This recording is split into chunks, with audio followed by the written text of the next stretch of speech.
Hey everyone, this is JK Seriously. This is our first episode, and we will be talking about dating apps. They suck. Off the rip. Like, you want me to tell my stories first? Or you want to tell your story Sure, go right first? on. My recent stories, at least, I was. I'm not a social type of person, so I like to stay in the house a lot. I like to keep myself. So I was like, you know what? I feel like I'm lacking partner love in this life, so I put myself on dating apps. One of those being Hinge. Uh, that wasn't my best bet. that joke was nasty. Oh, you either see with me, I put myself out there, I put a nice little bio, some nice little pictures, videos and whatnot. And one, people don't portray themselves as they are, like at least the dates that I went on, what I seen them to portray themselves as on the internet is not who they are in person. And two, be prepared for a lot of no text backs. I ain't got ghosted like 4 times, and it ain't pretty. Sitting there looking at your phone feel like a dumbass. So, me personally, I don't have too much success on dating apps. I only tried one though, which was Hinge, and I think Bumble. Um, I got a couple hits. Don't get me wrong, but at least a teenager being on a dating app ain't the prettiest thing. I would just say go out, be more sociable. I'm working on that. That's one of the skills I'm working on in this life. Be sociable. Go outside every once in a while. That's me. That's something I'm working on. Because I like to filter myself to only me, so I really don't have much going on. And the phone stays dry a lot. So go outside, be sociable, meet somebody new, talk to somebody, and then just let life naturally flow on its own course. And stay away from dating apps. That that ain't my swango no more. So Well, I think it's weird because to have my high school students and like graduates get on Hinge and like Tinder and Bumble because you guys are still so young, and like that's like a perfect time to just go out and meet people socially because you have school and college. And when I was in high school, these types of social dating apps were not like even a thing yet. Um, I mean, Instagram was not even a thing until I started college. Like my senior year of high school, that summertime is when Instagram came out. Um, so I think it's really cuckoo bananas to like see you guys use it. And I can understand why maybe you wouldn't have much success because you're so young. I am successful on dating apps, but you meet a lot of cuckoo banana people, and it's a lot of like going through the next, okay, next, thank you, Ariana Grande. But yeah. it would make you feel like you have an identity crisis. That get bad. Like I be trying my best, and see, in this generation that I grew up in, it's like at least when it comes to relationships, people have rendered themselves differently over the years or over the time in the course of relationships. Like for instance, like in one relationship you give 100%, in the second relationship you give 100%, in the third relationship you probably give like 80%. And as time slowly goes on, you kind of develop people into like one core understanding of them as it like through just your experience of those last three relationships. So people tend to not text back or give the attention or reciprocate the energy that's being given. So solely off that, that's why 50% of the playing field is just dead. Because some people just really don't want to go through all that effort again, not knowing what's on the other side of it. So, and then on top of the fact, like the other 50% of the playing field is like what she was saying is everybody's going to college and everybody's trying to go party right now. They're trying to have party now, worry about the other stuff later. So some men or women don't find going to clubs attractive all the time, going partying with your friends all the time, and everybody's in their own little world. So as teens, it's and I should have expected that as teens, the playing field is so diverse and just off the rip. I don't know. But this lady over here, yeah, ain't got no problem over there. I'm over here struggling. Well, I don't know about that. I had a very significant other that I had met on Hinge, and things just recently went bottoms up. I'm still actually really, really sad about it. And like getting back on the dating apps feels honestly pretty depressing. I think it also like there's something to say that when people make the dating apps and they put almost zero effort into making the actual profile, that is so frustrating. Yeah. And I almost will never like swipe right on someone that has almost nothing filled out, because if that is your attitude that like you don't need to fill any of this out, then shit, your attitude for life probably sucks, because that's the bare minimum freaking effort in my opinion. I be thinking they be AI generated or something. I think a lot of them actually kind of are. But yeah, I think if you are a younger listener, like 18, yeah, stay your ass off them apps. stay off the apps. Stay off them apps, Sean. I'm gonna tell you right now, there's the age range that you can select, and I don't view anyone under 27 because I don't want to date anyone under that age for multiple reasons.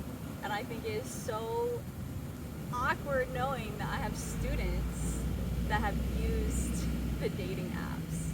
You feel so put it out like that. You're not the like only a black one. sheep with a white There's beard. a few. It definitely is though. There's a few people, few graduates that I know that have talked to me about wanting or have using the dating apps, and I think a lot of them are looking for like a mature partner. But I have to say, I think like if you're 18 using those apps looking for a mature partner, I don't know if you're gonna find that, because like I'm about to be 31, and it's like I don't necessarily want to be with someone that much younger than me. It's awkward in so many different ways, but I wouldn't trust your maturity. Love you all, but it's different being in a romantic relationship. But yeah, that too, like maturity. I feel like it was a decent enough list. That kind of grew beyond our years. So when we look for that in like another person in a relationship or even a friendship as such, like it's hard to find that. So that's another reason why everybody just play to themselves and stay at the crib, which is dope. But if you come in here to see if you get on a dating app is a good idea, hell no. Go get you some money, go get you a job, like go run it up, go write your goals down, your dreams down, and you know, it'll all come later. And for travel, that's the biggest thing. You travel, hit the beach every weekend, try to touch a different city every couple weeks, just travel, and then everything else, life will naturally set you up for you to meet a partner. I agree with that, but I also think James has mentioned that he thinks that his like significant other is in a whole nother place. But I think that is such a bad attitude though, because then you give up trying to even enjoy or find anything in the place that you are, and you're going to be in that spot for probably a long time or longer than you expect. So why sit there in misery is my question, or you know, my whole view of it. But yeah, because honestly, I know, like I said, like things did not go the way I wanted things to go with my past partner, my ex. But right before I met him, I was gonna delete all my apps. I was like, screw this. I'm so unhappy with the dating scene in my area. And then I just kind of found him. I will say that I increased the distance on my dating app. And that helped. But don't just like let it go completely. You can find happiness anywhere. The grass is not always greener on the other side. Yeah, that shit black. Bad. Yeah, it's true. I do agree with that. I kind of shut myself out from that, and on half of that, that's just me being really hard on myself for an 18-year-old, because I kind of see myself and expect myself where I want to be in the next couple of years. But I ain't been to Colombia yet.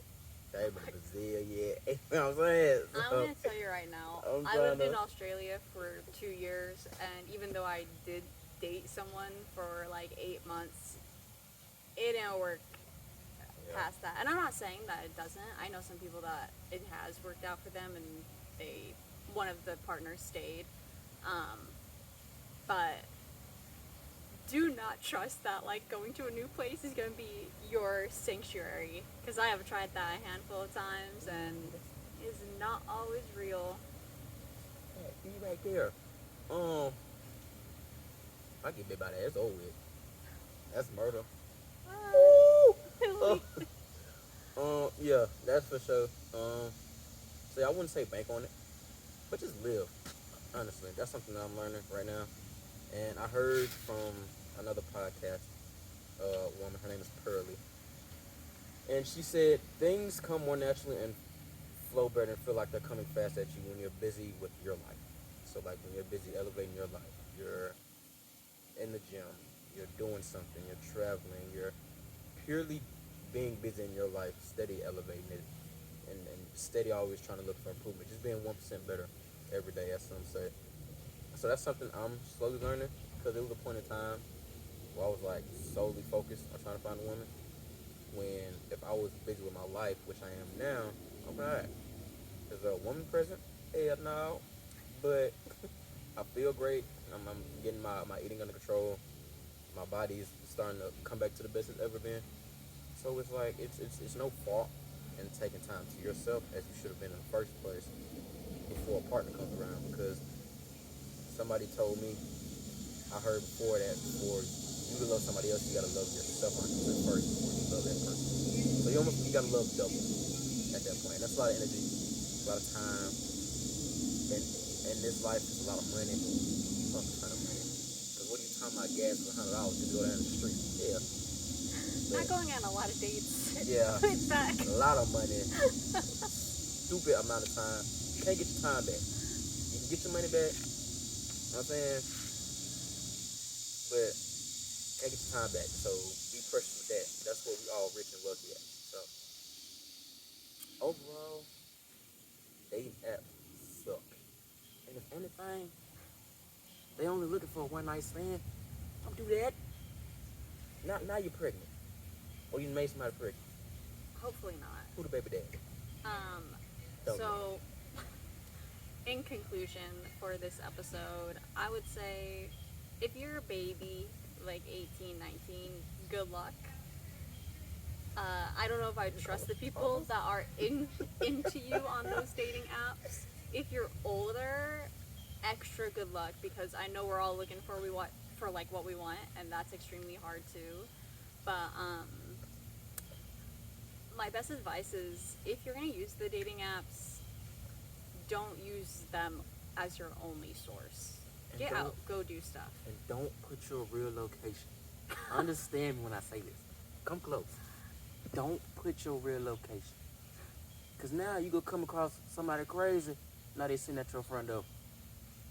What that mean? I don't know what to tell you.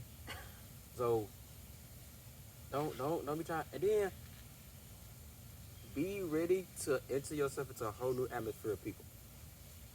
Some people gonna be weird. Some people might be decent. And don't try to link with nobody until after at least 2 weeks of consistently talking. Follow those steps, you'll come out alive. Yeah, I would say definitely don't commit to only one person. And like, what I mean by that is like when you're in that talking stage on Hinge with like a few people, I wouldn't only talk to one person and give that one person that only time, because then you end up going on like a date or two with them, and then you haven't talked to these other people, and then you're getting an opportunity, and then it's not really a pretty sight. But thanks for listening. Appreciate your fat backs.